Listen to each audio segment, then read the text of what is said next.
Allot மணி சேனலுக்கு வருக வருக. நான் செபி ரெஜிஸ்டர்டு ஃபினான்ஷியல் அட்வைசர் கிடையாதுங்க. நான் எஜுகேஷனல் பர்பஸுக்காக என்னுடைய பர்சனல் எக்ஸ்பீரியன்ஸை நான் ஒரு 20 வருஷமாக மார்க்கெட்டில் இருக்கேன், அதை தான் உங்கள்கிட்ட ஷேர் பண்ணுறேன். நீங்கள் எந்த முடிவு எடுக்கிறதா இருந்தாலும் உங்கள் நிதி ஆலோசகரை அணுகி அதுக்கப்புறம் பணத்தை போடுறதை பற்றி முடிவு பண்ணுங்கள். நன்றி.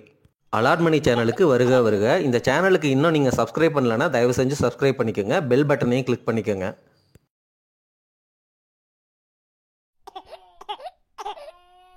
ஆல்ரெடி ரெகுலர் வருமானம் தர்றதுக்கு ஒரு பெஸ்ட் ஐடியா நம்ம கொடுத்துருந்தோம். அந்த பெஸ்ட் ஐடியா என்னன்னா, அந்த பெஸ்ட் ரிட்டர்ன் தர்ற இன்ஸ்ட்ருமெண்ட்டான ஸ்டாக் மார்க்கெட்டில் எல்லா ஃபினான்ஷியல் அட்வைசரும் சொல்கிற மாதிரி சிஸ்டமேட்டிக் விட்ராவல் பிளான் ஒரு மியூச்சுவல் ஃபண்டு டைரக்டில் நீங்கள் போட்டுக்கிட்டீங்க அப்படின்னா உங்களுக்கு ரெகுலராக வருமானம் வரும், அதே சமயம் போடுற காசும் க்ரோ ஆகும் அப்படிங்கிற மாதிரி தான் எல்லா ஃபினான்ஷியல் அட்வைசரும் பேசுவாங்க.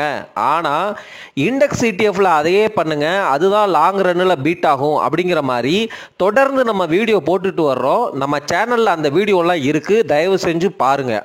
இந்த வீடியோவில் நான் சொல்ல போகிற ஐடியா அதை விட ஒரு படி மேலே. அது என்ன அப்படின்னு தானே கேட்குறீங்க? அதே எஸ்டபிள்யூபி கான்செப்டை ஒரே ஒரு பங்குல இருந்து உங்களால் வரவழைக்க முடிஞ்சா, அதே மாதிரி பல பங்குகளை நீங்கள் ஐடென்டிஃபை பண்ணி அது மூலமாக உங்களுக்கு எஸ்டபிள்யூபி வந்தால், அதுதான் இந்த வீடியோவில் நான் உங்கள்கிட்ட ஷேர் பண்ண போகிறேன். ரொம்ப ரொம்ப முக்கியமான பகிர்வு நீங்கள் புரிஞ்சுக்கணும்.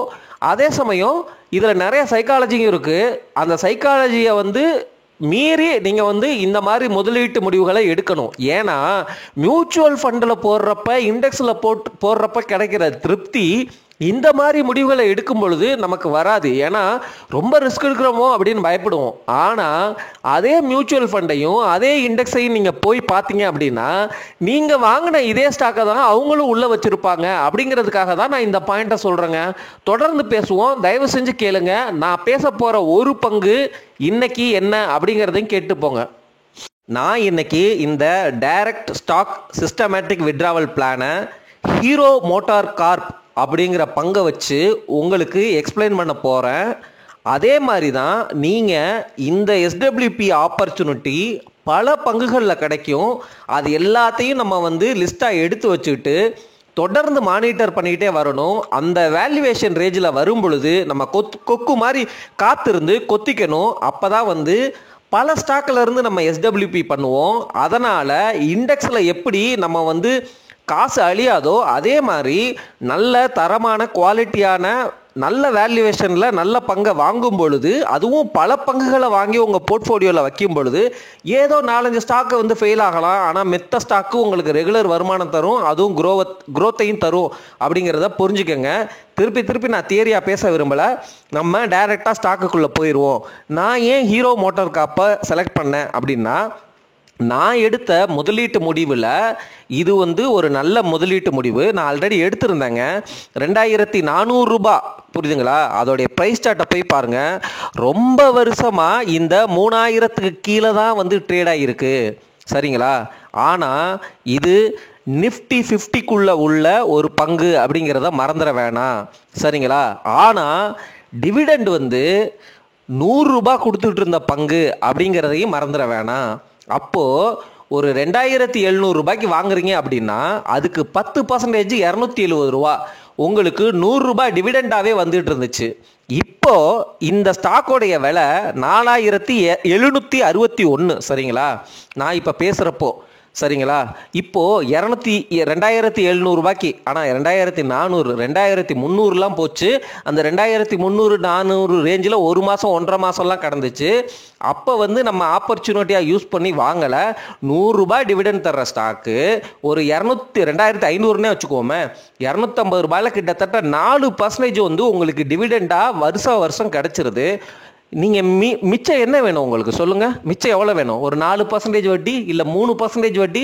நீங்கள் காசை எஃப்டியில் போட்டால் இந்த பங்கு 4% வருஷம் கொடுத்துருது. உங்களுக்கு தேவையெல்லாம் 3% க்ரோத்து தான். அந்த 3% குரோத்தை தர்றதுக்கு இந்த கம்பெனிக்கு பொட்டன்ஷியல் இருக்கா அப்படின்னு தான் நம்ம யோசிக்கணும். நம்ம போடுற காசு சேஃபா அப்படிங்கிறது தான் யோசிக்கணும். ஹீரோ நமக்கு எல்லாத்துக்கும் தெரியும், ஸ்ப்ளெண்டர் ப்ளஸ் எவ்வளோ பாப்புலரான பைக்குன்னு. நிஃப்டி 50க்குள்ளே உள்ள ஒரு பங்கு நீங்கள் போய் பாருங்கள். அவ்வளவு கேஷ் ரிசர்வ் வச்சுருக்கிறாங்க. நான் ஆல்ரெடி ஒரு வீடியோ போட்டிருக்கிறேன். அந்த வீடியோவில் ஒரு சூப்பரான டெக்னிக் உங்களுக்கு ஷேர் பண்ணியிருந்தேன். எப்படி கேஷ் ஃப்ளோ ஃப்ரம் ஆப்ரேஷன்ஸை வச்சு ஒரு மார்ஜின் ஆஃப் சேஃப்டி ஒரு ஸ்டாக் ப்ரைஸை எப்படி கண்டுபிடிக்கிறது அப்படின்னு வீடியோ போட்டிருக்கேன். அதே மாதிரி செக் பண்ணும் பொழுது போய் நீங்களே ஃபினான்ஷியல் செக்ஷனில் இந்த ஹீரோ மோட்டார் கார்ப்போடைய 2024 கன்சாலிடேட்டட் கேஷ் ஃப்ளோ பார்த்தீங்கன்னா 4923 கோடி, கிட்டத்தட்ட 5000 கோடிங்க. 2020லையும் 5500 கோடி. சரிங்களா? அப்போது இந்த ஸ்டாக்குக்கு எப்படின்னு வந்து நீங்களே பார்த்துக்கங்க. சரிங்களா? அது மட்டும் இல்லாமல் இந்த ஸ்டாக்கு இந்த வருஷம் 140 ரூபாய் டிவிடெண்ட் கொடுத்துருக்குறாங்க. இந்த ப்ரைஸ் ஏற்றத்துலையும் நான் கிட்டத்தட்ட 2400 அந்த ரேஞ்சில் வாங்கினேங்க. இதே ஐடியாவை யூஸ் பண்ணி வாங்கினேன். ஆனால் வாழ்க்கையில் வந்து எனக்கு தேவைகள் வந்து விட்டது. விற்க வேண்டிய சூழ்நிலை, எனக்கு விற்க மனசு இல்லை, விற்க வேண்டிய சூழ்நிலை, விற்றுட்டேன். இப்போ இந்த ஸ்டாக்கு கீழே இறங்காதா, ஒரு 4000 ரூபாய்க்கு கீழே போனால் நல்ல பை அப்படிங்கிற மாதிரி நான் யோசிச்சுட்டு இருக்கிறேங்க. இப்போது இந்த ஸ்டாக்கை வந்து வாங்கலாமா அப்படின்னா எனக்கு தெரியாதுங்க. நான் வந்து ரெக்கமெண்ட் பண்ண மாட்டேன்.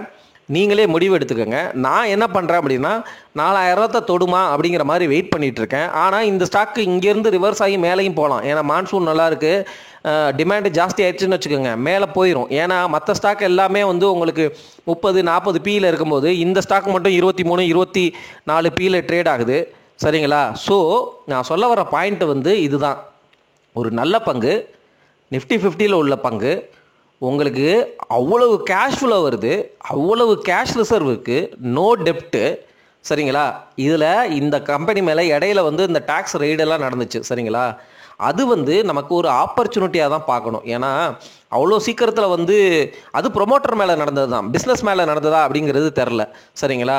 இந்த மாதிரி வந்து சூழ்நிலைகளில் நம்ம இந்த மாதிரி ரிஸ்க்கை எடுக்கும் பொழுது நம்மளுக்கு வருஷம் 4% கிட்ட வருமானம் வந்துடுது, போட்ட காசு வந்துடுது. மிச்சம் 3% தான். ஒரு நாள் இந்த பங்கு வந்து லாங் ரன்னில் மார்க்கெட் சிச்சுவேஷன் நல்லாகும் பொழுது ஜஸ்ட்டு காம்பவுண்டட் ஆனுவல் growth பிரகாரம் 3% கொடுக்காதா அப்படின்னு நம்ம யோசித்து அந்த மாதிரி பங்குகளை வாங்கணும். இது மாதிரி ஒரு பங்கு இல்லைங்க, நிறைய பங்குகள் இருக்குது. அந்த பங்குகள் எல்லாமே தொடர்ந்து பேசுவோம். சரிங்களா? ஆனால் ஐடியா உங்களுக்கு புரிஞ்சிருச்சு இல்லை? எப்படி இந்த மாதிரி பங்குகள் பல வச்சுக்கிட்டு அதுலேருந்து சிஸ்டமேட்டிக் விட்ராவல் பிளான் பண்ணணும் அப்படிங்கிறது தான். நான் திருப்பி சொல்கிறேன்.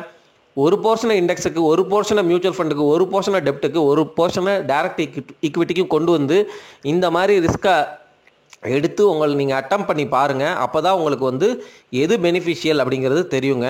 ஆனால் அதுக்கு நீங்கள் ஃபண்டமெண்டல் அனாலிசிஸ் கற்றுக்கணும். இந்த மாதிரி பங்குகள் 3000க்கு கீழே விலை குறைய அந்த டிவிடெண்ட் இன்கமோடைய பர்சன்டேஜ் வந்து 6%, 7% ஏறும் பொழுது சத்தியமாக அதுக்கு கீழே விலை குறையாது. பெரிய இன்ஸ்டிடியூஷன், மியூச்சுவல் ஃபண்ட்லாம் உள்ளே வந்து கொட்டுன்னு கொட்டி எடுத்துருவாங்க காசை. சரிங்களா? அப்படி ஒரு ஆப்பர்ச்சுனிட்டியில் நமக்கு கிடச்சிச்சின்னா ரொம்ப நல்ல ஆப்பர்ச்சுனிட்டி அப்படிங்கிறத புரிஞ்சுக்கணும். அது மட்டும் இல்லாமல் இவங்க ஈவி வெஹிக்கிளில் இந்த ஏத்தருங்கிற கம்பெனி இருக்குது பார்த்தீங்களா, ரொம்ப பாப்புலரான ஈவி வெஹிக்கிள்ஸுங்க. ஏத்தரோடைய பைக்ஸ் எல்லாம் ரொம்ப நல்ல பாப்புலராக இருக்குது, குவாலிட்டியாக இருக்குது, ஸ்டாண்டர்டாக இருக்குது அப்படிங்கிற ரிவ்யூ தான் வந்து நான் கேள்விப்படுறேன். அந்த பைக்கோடைய ஸ்டாக்ஸில், அந்த கம்பெனியோடைய ஸ்டாக்ஸில் இவங்க 45% வச்சுருக்கிறாங்க. சரிங்களா? அப்போது ஈவிலேயும் இவங்க ஸ்டாக் ரொம்ப ஸ்ட்ராங்காக இருக்காங்க. ஃப்யூச்சரில் வந்து இவங்க வந்து நல்லா பண்ணுவாங்க அப்படிங்கிறது தான் நம்ம வந்து ப்ரெடிக்ட் பண்ணிக்க வேண்டிய விஷயம். இதில் நீங்கள் இன்னொரு முக்கியமான விஷயத்தையும் புரிஞ்சுக்கணும். இந்த சார்ட்டில் வந்து பார்த்தீங்கன்னா ஆனுவல் இபிஎஸ், அட்ஜஸ்டட் இபிஎஸ் நான் போட்டிருக்கிறேன் பாருங்கள். கிட்டத்தட்ட 200ங்கிற ரேஞ்சை பெரும்பாலும் தொடுறாங்க. புரியுதுங்களா? 186, 187 அப்படிங்கிற ரேஞ்சிலே தான் இருக்கிறாங்க. ஒரு 3 வருஷம் மட்டும் அந்த கொரோனா டிப்பு 2021-22 ஒரு கொரோனா டிப்பு. அதுக்கப்புறம் வந்து இப்போ 207 ரூபாய் இபிஎஸ் அப்படிங்கிற ரேஞ்சில் இருக்கிறாங்க. இப்போது இந்த குறைஞ்ச பீரியட் இருக்குது பார்த்தீங்களா, 2021, 22, 23, இந்த 3 வருஷமும் பெக் ரேஷியோ, அந்த ரேஷியோ, இந்த ரேஷியோலாம் கால்குலேட் பண்ணிங்கன்னா நமக்கு என்ன தெரியுமா சொல்லும்? அது அவ்வளோதான், இந்த கம்பெனி முடிஞ்சிருச்சு அப்படிங்கிற மாதிரி சொல்லும். அந்த சமயத்தில் தான் நம்மளுடைய புத்தியை யூஸ் பண்ணி இந்த ரேஷியோ வந்து பெக் ரேஷியோலாம் வந்து தப்பாக தான் காட்டும். சப்போஸ் இந்த கம்பெனி ரிவைவ் ஆச்சுன்னா ஆப்வியஸாக ரிவைவ் ஆகிறதுக்கு வாய்ப்பு இருக்குல்ல. மான்சூன் நல்லா இருந்துச்சுன்னா ஃபார்மர்ஸ் எல்லாம் கொண்டு போய் அவங்களுக்கு தேவையான பைக்கு ஸ்ப்ளெண்டர் ப்ளஸ் தான் வாங்குவாங்க நார்த் இந்தியாவிலலாம். ரொம்ப ரொம்ப ஹீரோ அந்த பைக் வந்து பாப்புலர் அங்கே, சரிங்களா. ஸ்ப்ளெண்டர் ப்ளஸ்ன்னு நான் சொல்ல வரும்ல, ஹீரோ பைக்ஸ் வந்து பாப்புலர்.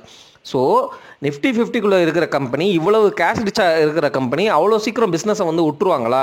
வேறு ஏதாவது ஆப்பர்ச்சுனிட்டியை வந்து தேட மாட்டாங்க, அவ்வளோ காசு வச்சுருக்குறாங்க அப்படிங்கிற மாதிரி நம்ம யோசித்து முடிவு எடுத்துருக்கணுங்க. சரி, இதோட இந்த வீடியோவை நிறுத்திக்கிறேன். இது மாதிரி நிறைய ஸ்டாக் இருக்குது. நான் இப்போது இந்த ஸ்டாக்கை வாங்கலை. 4000க்கு கீழே போனால் வாங்கலாமா? அதுக்கு முன்னாடி நான் முதல்ல ஏதாவது இன்கம் காசு வந்து ரெடி பண்ணணும். சரிங்களா? நன்றிங்க, வணக்கம்.